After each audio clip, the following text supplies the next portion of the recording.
ꯑꯩꯈꯣꯏꯒꯤ ꯂꯣꯏꯖꯤꯡ ꯋꯥꯌꯥ ꯈꯨꯗꯤꯡꯃꯛꯇ ꯅꯥꯒꯟꯕ ꯏꯆꯥ ꯏꯁꯨꯁꯤꯡ ꯃꯊꯣꯡ ꯃꯔꯝ ꯈꯪꯗꯅ ꯐꯒꯠꯂꯛꯏꯕ ꯃꯌꯥꯝ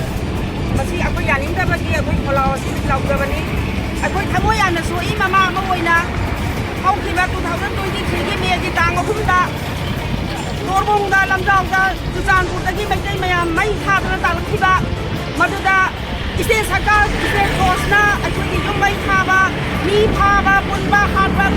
ꯌꯦꯛꯅꯕꯁꯤꯡꯗꯨꯅ ꯀꯨꯀꯤꯁꯤꯡꯗꯨꯅ ꯁꯦꯡꯅ ꯍꯥꯏꯖꯔꯕꯗ ꯇꯧꯔꯛꯈꯤꯕ ꯑꯣꯠꯄ ꯅꯩꯕ ꯃꯤꯑꯣꯠ ꯃꯤꯅꯩ ꯃꯌꯥꯝꯗꯣ ꯑꯩꯈꯣꯏꯒꯤ ꯃꯅꯤꯄꯨꯔꯒꯤ ꯏꯁꯇꯦꯠ ꯁꯔꯀꯥꯔꯅ ꯏꯁꯇꯦꯠ ꯐꯣꯔꯁꯅ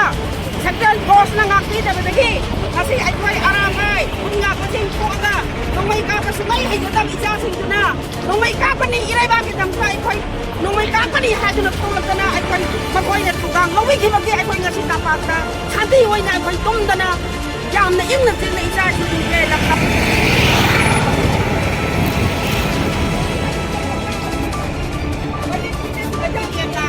ꯊꯥꯗꯣꯛꯄꯤꯔꯕ ꯃꯇꯨꯡꯗ ꯂꯨꯆꯤꯡꯕ ꯃꯨꯟꯅꯕꯒꯤ ꯂꯥꯂꯣꯡꯗ ꯆꯠꯊꯈꯤꯕ ꯑꯗꯨꯒ ꯑꯩꯈꯣꯏꯒꯤ ꯏꯆꯥ ꯏꯁꯨ ꯈꯨꯟꯒ ꯆꯠꯄ ꯏꯃꯥ ꯂꯩꯕꯥꯛ ꯃꯅꯤꯄꯨꯔꯕꯨ ꯀꯟꯅꯕꯒꯤꯗꯃꯛꯇ ꯊꯋꯥꯏ ꯄꯣꯊꯥ ꯑꯣꯏꯗꯨꯅ ꯀꯌꯥ ꯑꯃꯁꯨ ꯄꯤꯈ꯭ꯔꯕ ꯃꯁꯤ ꯍꯣꯠꯅꯕꯗ ꯃꯃꯥ ꯑꯩꯈꯣꯏꯅ ꯈꯤꯇꯪ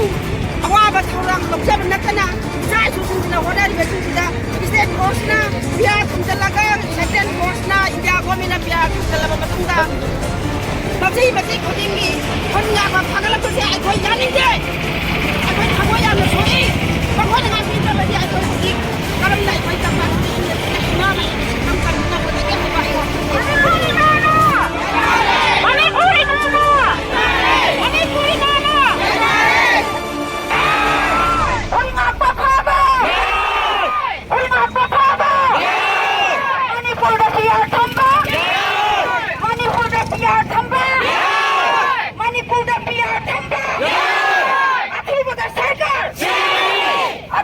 Sarkar!